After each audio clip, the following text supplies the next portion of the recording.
Okay, here we go. So geometry, it's like a new language, lots of sketches that we need to draw to get you on the same page with us. Lots of things we need to make sure that we understand how to naming objects and figures in geometry is very important. Let's make sure our heads are off of our desks. We are not sleeping in Mr. Schote's class. This is not how we're going to start off the school year. You will be moved off of the wall if you are sleeping.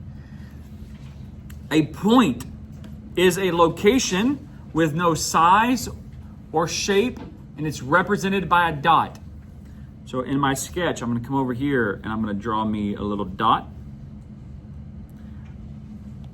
Points can be named or labeled with any of the 26 letters of the alphabet. There are 26 letters. Any one of them can be used to name a point. Most often, if I'm just giving an example, I'm going to use point A. It is not the only point there is. You could use any, or not the only letter to be used. You can use any of those 26 letters. It's a location with no size or shape represented by a dot. We can name a point several ways. The first way is using the word point A. You can actually use the dot next to an A.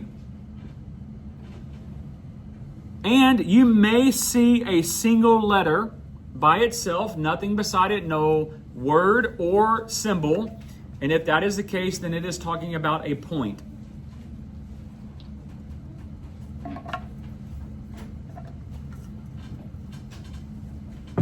Fairly simple. All kinds of points. A line. A line is made up of at least 2 points. So you may have point A, point B, and it says it's only one dimensional, so it's not 3D, it has no depth, and it has no height, and it extends forever. Oh, Mr. Schote, that was a bad line. Connecting those dots.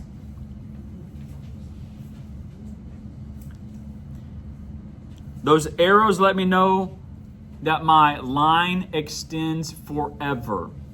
It does not stop. We use the arrows because I don't want to have to waste my entire day in life drawing a line that does not stop. We can name a line several different ways. It's actually pretty impressive. There's 5 different ways we're going to name this line. We can use the word line and then the 2 points. It requires, if you're going to name a line using points, it requires 2 and only 2 points. You never name a line based off 1 point. You never name a line based off more than 2 points. What you should know is that lines are made up of at least. What does at least mean? It means what? At least means it's the bare minimum of 2 points, but can it have a maximum? No. I mean, you can have thousands of points on a line. But if you're going to have a line, you have to have at least 2 points. We only name a line with 2 points. An interesting thing about naming a line is that you can take those points and you can reverse them. We could say line BA.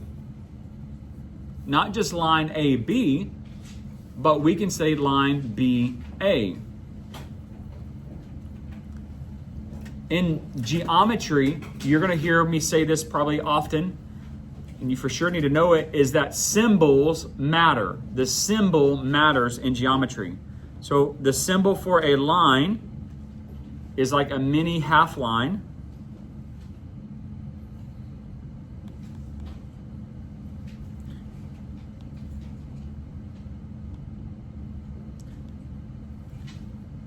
And just like with using the word, you can use those letters backwards as well.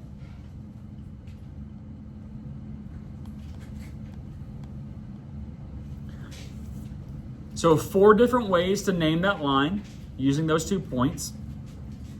But I said that there was 5. That 5th way to name this line is you may sometimes see a cursive lowercase letter at the end of a line.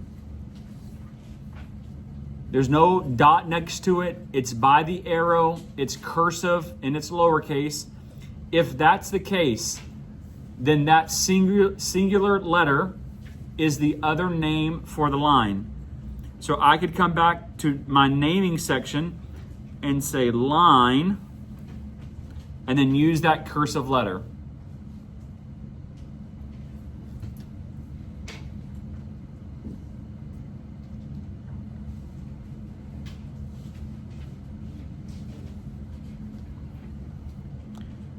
A line segment. A line segment is a measurable part of a line bound by two endpoints. So whereas a line goes on forever, a line segment is bound by two endpoints. I like to call them a starting point and an end point.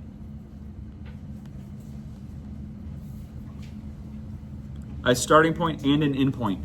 The same concept works for a line segment that works for a line, meaning there are multiple ways that you can name the line segment. It requires 2 points. They can be written in alphabetical order or reversed. So here we would say, we could write line segment with the name, and my handwriting is awful, I do know, AB. We could say line segment BA, and then the symbol for line segment is just a line, like a line with no arrows.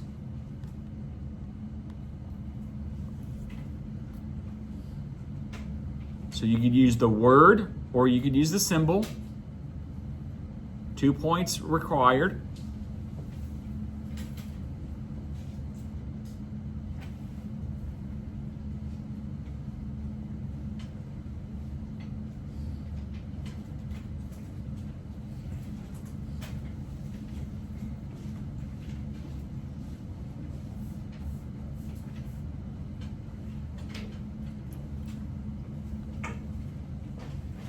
Everyone have those?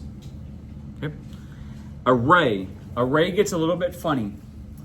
Before we even go into array, let me ask you, how many pairs of shoes do I have on my feet? How many? Okay. How many shoes do I have on my feet? How many pairs of shoes? How many shoes? A pair of rays would be 2 rays. Okay, we'll get to that in just a minute. I kind of jumped the gun on that. That's going to show up when we talk about opposite rays. But a ray is a line that extends indefinitely in one direction beginning at an endpoint. I'm going to draw it first.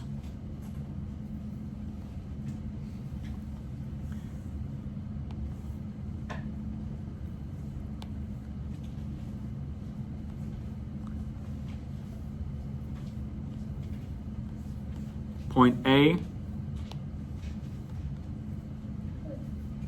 point B. You're going to hear me use this phrase again. I said it a minute ago, but a starting point or a start point, it starts at A. If it starts at A, what point does it pass through? It passes through B. All right. So this